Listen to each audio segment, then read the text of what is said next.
Mr. Chairman, soldiers of the Army, ladies and gentlemen, may I begin by thanking you for asking me to be with you on this great occasion. In the 24 hours beginning June 6, 1944, 250,000 Allied soldiers landed in France from the United Kingdom. Mr. Churchill, on that famous day, was able to announce in Parliament, everything is proceeding according to plan. Then he added, and what a plan. Already it is hard to remember the anxieties of those days. Victory, in retrospect, seems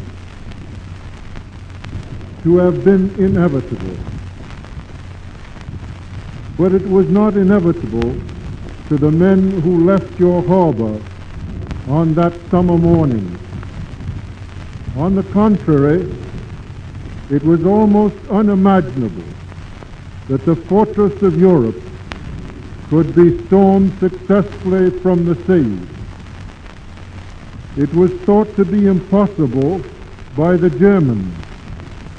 It was known by our own command that the cost might be grievous. The mood of the hour, of what he called this poignant hour, was expressed by President Roosevelt in his D-Day prayer. Almighty God, our sons, pride of our nation, this day hath set upon a mighty endeavor, a struggle to preserve our republic, our religion, and our civilization, and to set free a suffering humanity. Their road will be long and hard. The enemy is strong. He may hail back our forces. Success may not come with rushing speed, but we shall return again and again. And we know that by thy grace and by the righteousness of our cause, our sons will triumph. They did triumph, accomplishing more than could be expected of men. The Allied armies fulfilled exactly the instructions of General Eisenhower's order of the day, June 6th. You will bring about the destruction of the German war machine, the elimination of Nazi tyranny over the oppressed peoples of Europe, and security for ourselves in a free will. What a plan indeed, and what a course. The words of the poet apply to so many in both nations. The skies that tune their heartstrings right, to fields that bred them brave.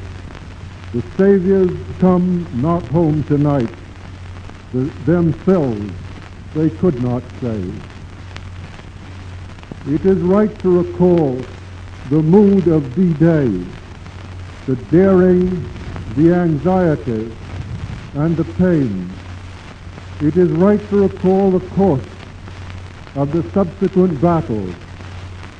We must recall them, not only on a day of dedication such as this, but on all the days of our lives. Because now that the war has ended, we shall find it more difficult. We shall find it more difficult to be good. And the price of failure is always the same: more slaughter, more young men keeping an early rendezvous with death. It was relatively easy to be unselfish during the war, relatively easy to honour and respect our allies and to work loyally and in the common cause. War supplied us with a moral directive, which we must now apply for ourselves out of our inner resources. Today and forever in the future, Our world lives under the sword of Damocles. We have at last learned how to destroy all life upon this planet. We also know what we must do to avert such destruction. The moral problem which was posed in that garden where the world began, where man first tasted the tree of knowledge, must now be settled once and for all. We have uncovered the last secret of nature, and our power for destruction has become absolute. We must learn one more secret, a moral secret this time, before we can use this dynamic power for good. We must learn how to live together in friendship. No other problem is important today. If we fail here, we fail everywhere.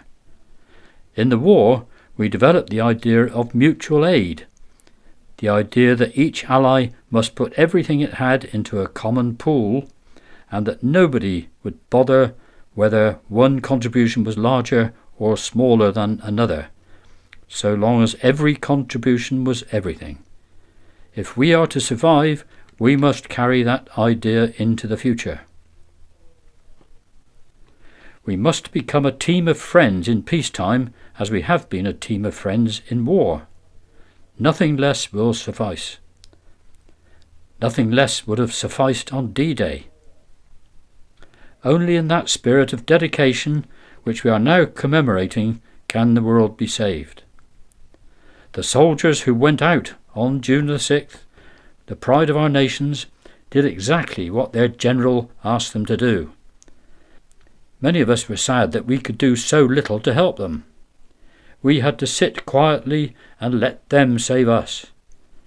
But now each one of us can do the hardest thing of all, or by refusing, we can betray the men who fought.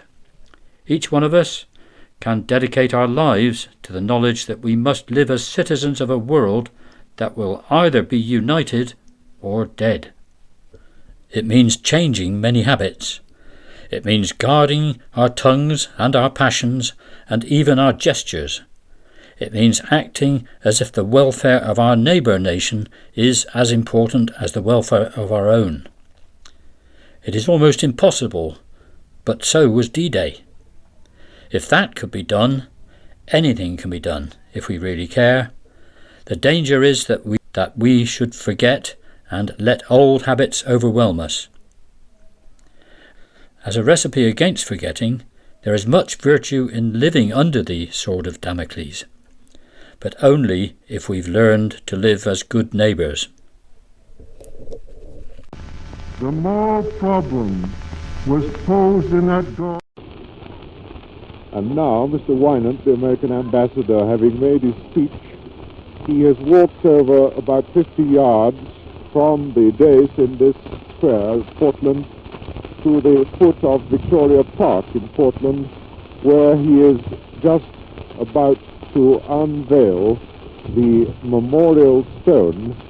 I shall now unveil this plaque in memory of what my countrymen did. You probably heard through the loudspeaker in the square Mr. Winant saying that he would now unveil the plaque in memory of what his countrymen did. That he is now doing. Here come the cheers for him.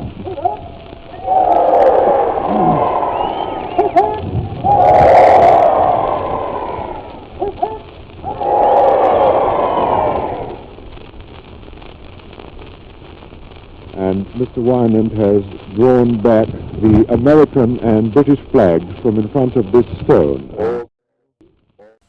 The prayers and blessing were given by the acting rector of Portland, the Reverend J. Phillips.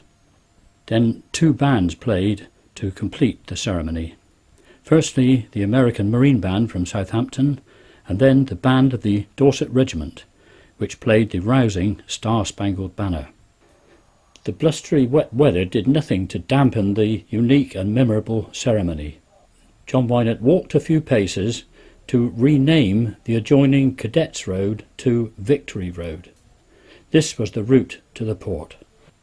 While guests were having tea in the nearby Masonic Hall, the US Army Band played for an hour in the Victoria Gardens, and dancing in the Drill Hall Easton wound up the day. You can tell by the tone of his voice here at Portland that John Winant was rather subdued. He had been a bomber pilot in the First World War and was American Ambassador to Britain through the thick of World War II. Against strong resistance back home, he played a critical role in persuading the United States to join Britain in the fight against Nazi Germany. He was hit hard by the death of President Roosevelt just 4 months before his visit to Portland. Winant was a very close friend to Winston Churchill and his family. He was with Churchill when news came of the attack on Pearl Harbour. He'd also been having a deep affair with Winston Churchill's daughter, Sarah. They were both in unhappy marriages, and he desperately wanted to have a future with Sarah, but it was not to be. After he resigned as US Ambassador in 1946, he wanted to stay in the England he had come to love, and he rented a flat in London. With Sarah's love for him cooling, she was after all 25 years his junior, he returned to America depressed and broke.